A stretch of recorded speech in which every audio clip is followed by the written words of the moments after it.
दोस्तों, क्या हो अगर आपको कोई बुली करे और आप उसका बदला इस तरह से ले कि आप लोगों को ज़ॉम्बी बनाना शुरू कर दें सिर्फ और सिर्फ अपना बदला पूरा करने के लिए। कुछ इसी तरह की कहानी है आज की इस फिल्म की, जिसका नाम है अनह्यूमन। तो चलिए जानते हैं। इस कहानी की शुरुआत होती है तो हम एवर नाम की एक लड़की को देखते हैं जो कि अपने उम्र की लड़कियों से एकदम अलग, एकदम जुदा थी। उसे ना ही फैशन, ना ट्रेवल और ना कोई दिखावे में कोई इंटरेस्ट था। और यही वजह होती है कि एवर ज्यादातर घर पर ही रहना पसंद करती है, लेकिन उसकी माँ के जिद करने पर उसके कॉलेज में हो रही एक ट्रिप पर जाने के लिए वो तैयार हो जाती है। अब यहाँ पर एवर को पिक करने के लिए उसकी एक बेस्ट फ्रेंड टेमरा आती है, जो कि एवर से एकदम अलग थी। एवर जितनी इंट्रोवर्ट थी तो टमरा उतनी ही एक्सट्रोवर्ट और फैशनेबल लड़की थी, और यही वजह थी कि कॉलेज में उसे सब लोग पसंद किया करते थे। खैर, अब टमरा एवर को लेकर यहाँ से ले जाने लगती है, लेकिन बातचीत में ये लोग एक लड़के को अपनी गाड़ी से टक्कर मार देती हैं, जो कि और कोई नहीं बल्कि इन्हीं के कॉलेज में पढ़ने वाला एक लड़का रेंडल था। अब यह दोनों रेंडल से माफी मांगती हैं और एवर इन दोनों के साथ उसे भी अपनी कार में चलने का पूछ लेती है, लेकिन टैमरा उससे मना कर देती है। वह उससे कहती है कि कार में सिर्फ 2 ही लोगों के बैठने की जगह है, तो तुम मत आओ। अब इतने में ही यहाँ पर टैमरा के कुछ दोस्त आते हैं, जो कि रेंडल के ऊपर ड्रिंक्स फेंककर उससे बुली करते हैं। खैर, अब कॉलेज पहुँचने के बाद हम इनके पीटी टीचर मिस्टर लोरेंजो को देखते हैं, और लोरेंजो बस में चढ़ने से पहले ही सभी स्टूडेंट्स के मोबाइल लेकर एक बैग में रख देता है। इधर हम बस में रेंडल के फ्रेंड स्टीवन को देखते हैं और साथ में डेनी को भी, जिसे कि बहुत जल्दी गुस्सा आ जाता था। खैर, अब ये सभी लोग यहाँ से निकल जाते हैं और अब ट्रिप स्टार्ट होते ही मिस्टर लोरेंजो आराम से बस में सोने लगता है। वहीं बस में बाकी स्टूडेंट रेंडल और स्टीवन को बुली करने लगते हैं। अब थोड़ी देर बाद जब लोरेंजो की आंख खुलती है तो वो देखता है कि वो डिसाइड किए हुए डायरेक्शन से नहीं जा रहे हैं, इसलिए वो बस के ड्राइवर वेन से कहते हैं कि शायद हमने कोई गलत रिटर्न ले लिया है, जिस वजह से यह लोग एक घने जंगल में आ चुके थे। अब हम यहाँ पर यह भी देख पाते हैं कि अक्सर लोरेंजो भी वेन को बुली किया करता था, और इसी बीच इनकी बातों में इनकी बस से कोई चीज टकरा जाती है, जिस वजह से इनकी बस का बैलेंस बिगड़ जाता है और बस क्रैश हो जाती है। और इस क्रैश की वजह से जेसी नाम की लड़की बुरी तरह से इंजर्ड हो जाती है। अब ये सभी लोग उसकी मदद करने के लिए जैसे ही जाते हैं कि तभी इन्हें बस के ऊपर से किसी के चलने की आवाज आती है। अब ये लोग अपने आसपास भी नोटिस करते हैं तो पाते हैं कि बाहर का माहौल भी एकदम से बहुत क्रीपी हो चुका था, और इसी बीच इनके बस के रेडियो पर मैसेज आता है कि शहर में एक केमिकल वायरस बहुत ही तेजी से फैल रहा है। अब इससे पहले इन्हें कोई और जानकारी मिलती, लोरेंजो उस रेडियो को बंद करवा देता है। अब इसी बीच बस के दरवाजे पर एक अजीब सा आदमी आकर उसे नॉक करने लगता है। अब लोरेंजो दरवाजा खोलने के लिए जाता है, हालांकि सभी लोग उसे मना करते हैं, लेकिन वो किसी की नहीं सुनता और दरवाजा खोल देता है। यह अजीब सा आदमी, जो कि शायद एक ज़ॉम्बी था, वो सीधा ही लोरेंजो पर हमला कर देता है। वो उसे जख्मी कर देता है। अब यह सब होता देखकर बाकी स्टूडेंट्स बहुत ज्यादा डर जाते हैं और वो इमरजेंसी डोर से बस से बाहर आ जाते हैं। अब बाहर आते हुए ही एवर अपनी क्लासमेट कैंडी को चाहते हुए भी नहीं बचा पाती और वो ज़ॉम्बी उसे पकड़ लेता है। अब ये सभी स्टूडेंट्स जंगल में भाग जाते हैं। अब ये बाकी बचे हुए सभी स्टूडेंट्स एक अर्वेट बिल्डिंग के अंदर आ जाते हैं। अब ये सभी स्टूडेंट्स यहाँ पर आकर अच्छे से इस बिल्डिंग को एक्सप्लोर करने लगते हैं,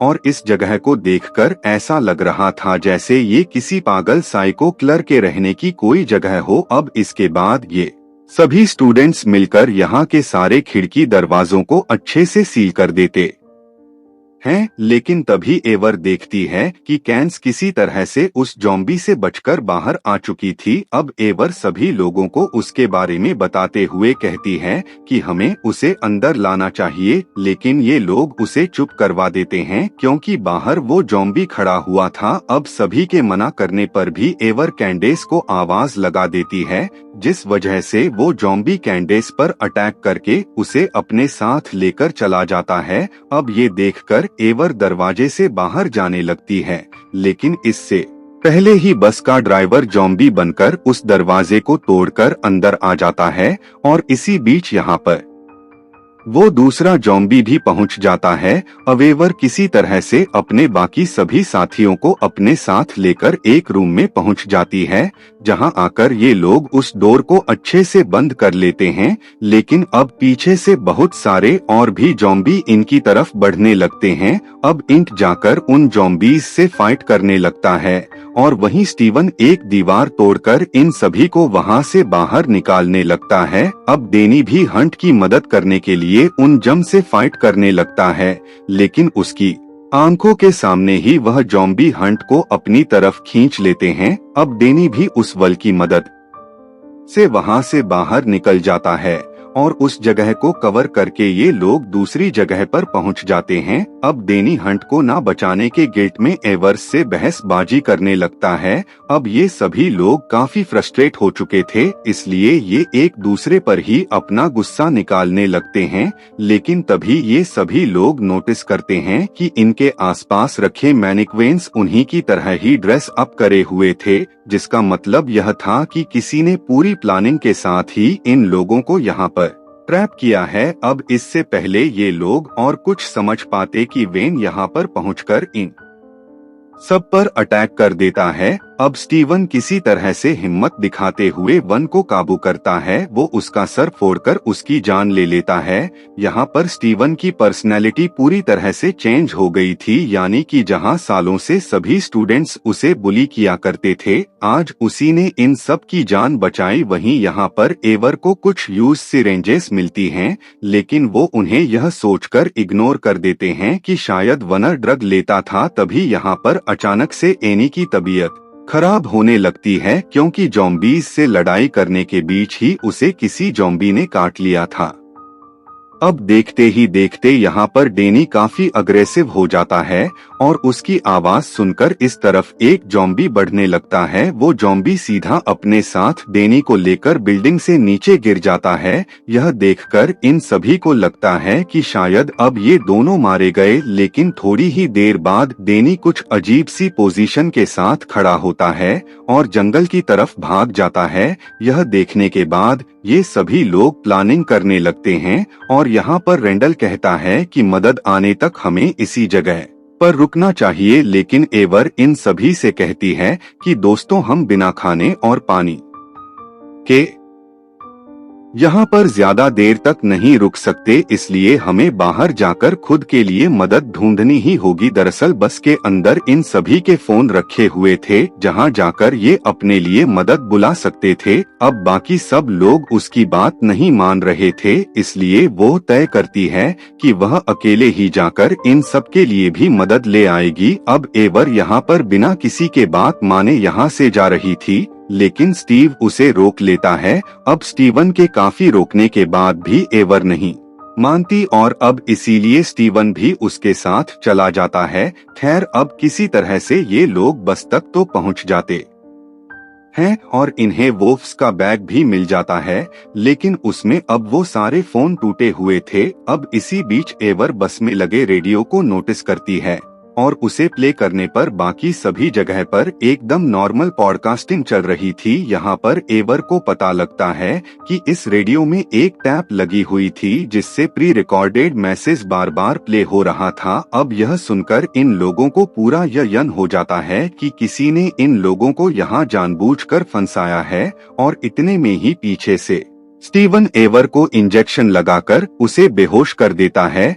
लेकिन एवर अभी पूरी तरह से बेहोश नहीं हुई थी। यहाँ पर एवर को पता लगता है कि स्टीवन और रेंडल ने ही यह सब कुछ प्लान किया था और अपने इस प्लान में इन लोगों ने बस ड्राइवर 1 को भी शामिल कर लिया था और साथ ही उन्हें एक ड्रग डीलर से एक ऐसे ड्रग के बारे में पता चला जिसे लेने के बाद इंसान थोड़ी देर तक ज़ॉम्बीज़ की तरह एक्ट करते हैं। दरअसल रेंडल और स्टीवन हीरो बनना चाहते थे और अपने साथ हुई पुलिस का भी वो बदला लेना चाहते थे और इसीलिए उन्होंने यह सब किया। वो ड्रग डीलर और 1 भी वो ड्रग लेकर ज़ॉम्बी की तरह ही एक्ट कर रहे थे और साथ ही उन्होंने कुछ और लोगों को भी इस काम के लिए हायर किया था। खैर, अब रेंडल और स्टीवन वापस से बिल्डिंग में आते हैं और यहाँ पर हमें पता लगता है कि बाकी सभी स्टूडेंट्स भी जिंदा थे जिन्हें कि स्टीवन ने एक केज में बंद कर रखा था। अब स्टीवन यहाँ पर इन सभी स्टूडेंट्स को फिर से वो ड्रग इंजेक्ट कर देता है। वहीं हम एवर को देखते हैं जिसे होश आ जाता है। वो किसी तरह से खुद को संभालती है और उस ड्रग डीलर पर अटैक करके उसे बेहोश कर देती है। इधर रेंडल सभी को हथियार देते हुए बताता है कि अब एवर भी ज़ॉम्बी बन चुकी है और अब हमें उन सभी ज़ॉम्बीज को मारना होगा। अब स्टीवन उस केज को ओपन करने ही वाला था कि तभी यहाँ पर एवर आकर उन सबको रोक लेती है।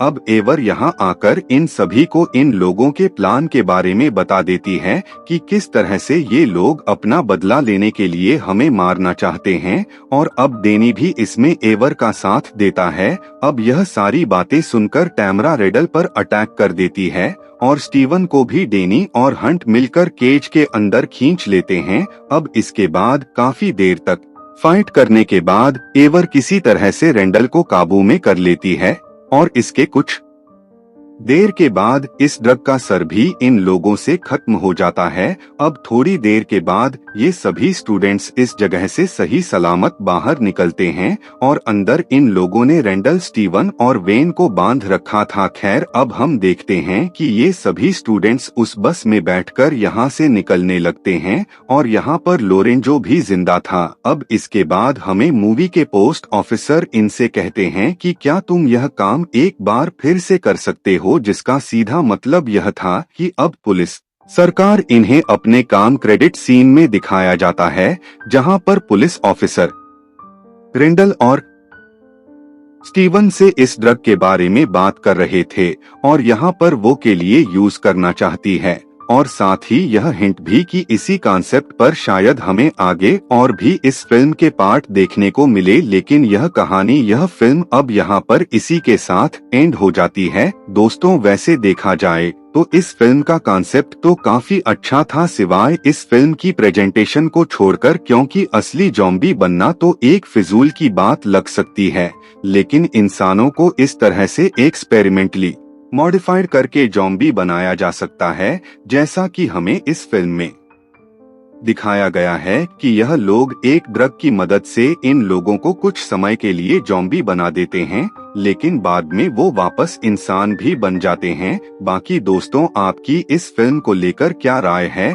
हमें कमेंट में बताएं। और आपको इसी तरह की साईफाई एडवेंचर मूवी देखना पसंद है तो हमारे चैनल को सब्सक्राइब भी कर ले। मिलते हैं हमारी अगली शानदार वीडियो में। Thank you for watching.